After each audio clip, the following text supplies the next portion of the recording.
Hello world and welcome my fellow legends. Welcome back to another episode of LeetCode Legends. This week we're going to be conquering the all O1 data structure villain, LC432. Let's read the question here. Design a data structure to store the strings count with the ability to return the strings with minimum and maximum counts. Implement the all1 class.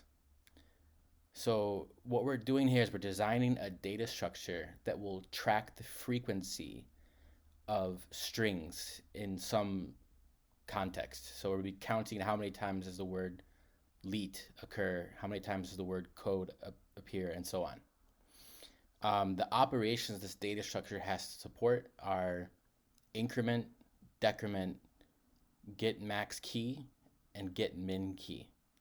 Now, the challenging part of this question is that everything must run an O1 average time complexity. So everything has to be fast. So let's go over these data structure requirements one more time. What are the general things that we're gonna have to support? So we need access. So access to the maximum or minimum key. We don't need access to any random element in O1 time, but the maximum or minimum element. We need insertion, right? So how does data get into our data structure to begin with? We need to insert new strings into our data structure with the count 1, like the first time we come across them. Deletion.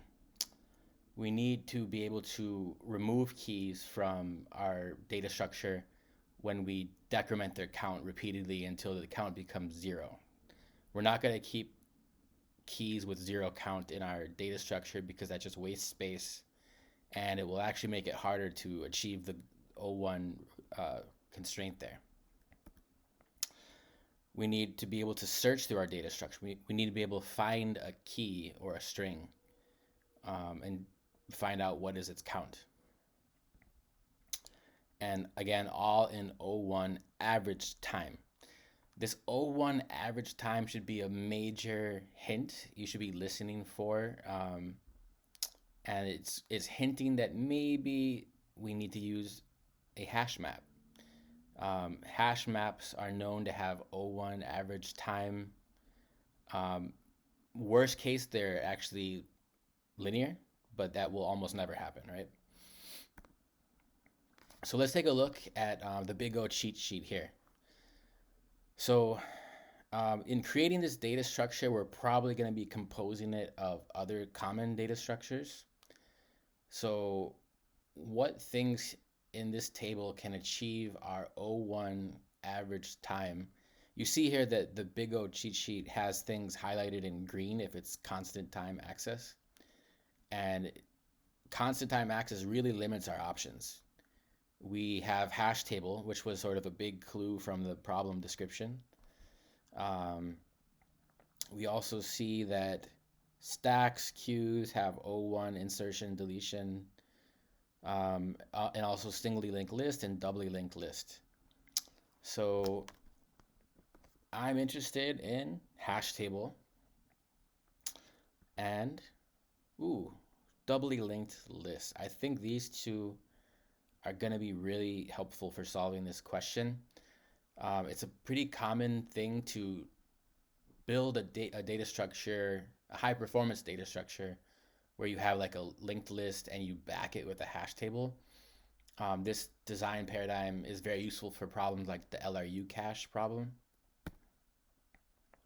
So let's do some legendary thinking real quick. How could the doubly linked list be useful?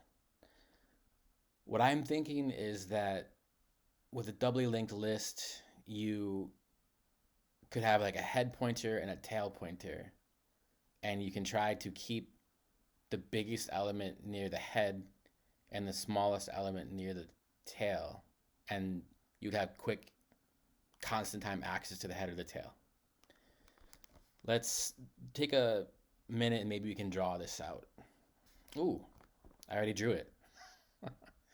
All right, so here we have a doubly linked list, and we have a head node and a tail node, and you can see that every node has like a next link and a previous link. So you see the two links in every node. And I've put some example strings in here. So friendly LeetCode legends. And at each node, you have a count as well. So we're keeping track of the key and the value in every node in this linked list. So this seems like it would work for like get max. If I want to get the max key, I just take my head pointer and I ask what is the next node in the list, return its key. Similarly, get min would behave the same way. This looks like it's going to be a pretty good idea. The question though is like, how do you increment any node in this list? Like how do I, if I wanted to increment the count of code, it's not adjacent to the head or the tail. I'd have to search for it in this linked list. That's normally O of n time for a linked list, but we can back this linked list with a hash table or a hash map and pass the key through a hash function to have it point directly at our leet element here. So this is a great starting point. I actually went down this avenue the first time I tried this question, and I eventually ran into a brick wall. And I'll tell you why you eventually hit the wall, because you have to think through all of the things that could go wrong. So let's take a look at what could go wrong. So imagine that you have a test case where you're trying to decrement the friendly here. So you decrement it and it becomes 3, right? It was 4, it became 3. Decrement it again, it has become 2. Now the problem here is that friendly is no longer your max key, but it's right next to the head. So you have to detect when you're no longer the max and then move the key somewhere else so that future iterations of get max key could return leet here. And the way this is set up right now, this is actually going to be potentially O of n time to find the insertion point for friendly equals 2. It's not a minimum anymore, right? You have to go search through the list to find that insertion point. So, yeah, see, friendly's in the wrong spot.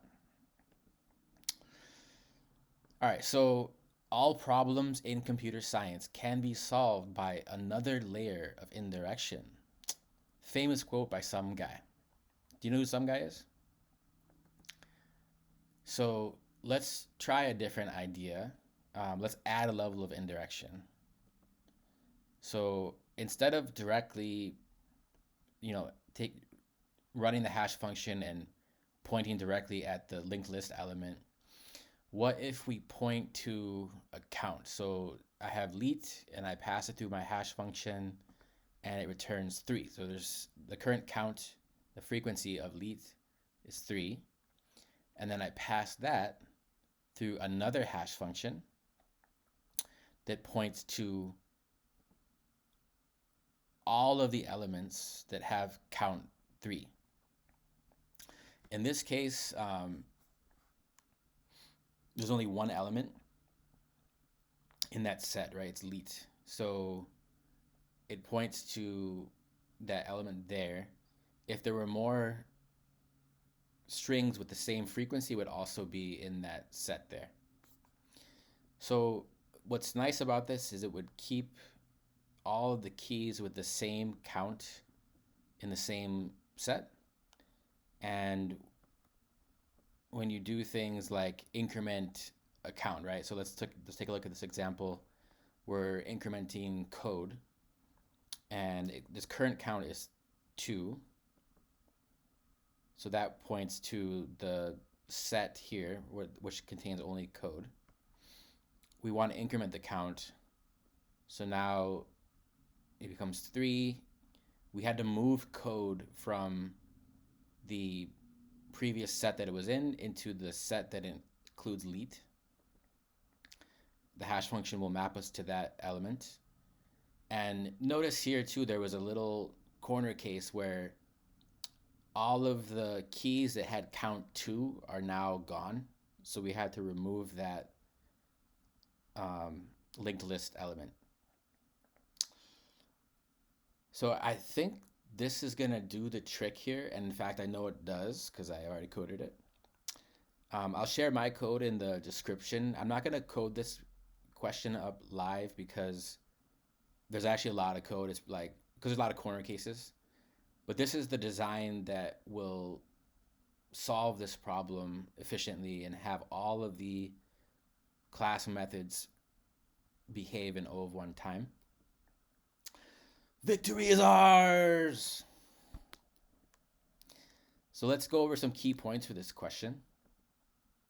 First off, definitely know your common data structures and their time complexity. It's definitely critical for doing these data structure design questions, and it's just good for you as a software engineer to know these things. Also, this one is not like mentioned in the Big O cheat sheet, but it's critical to know. And I'm sure over time you'll learn this anyways without even trying. But insertion and deletion at the head or tail of a linked list happen in O of 1 time.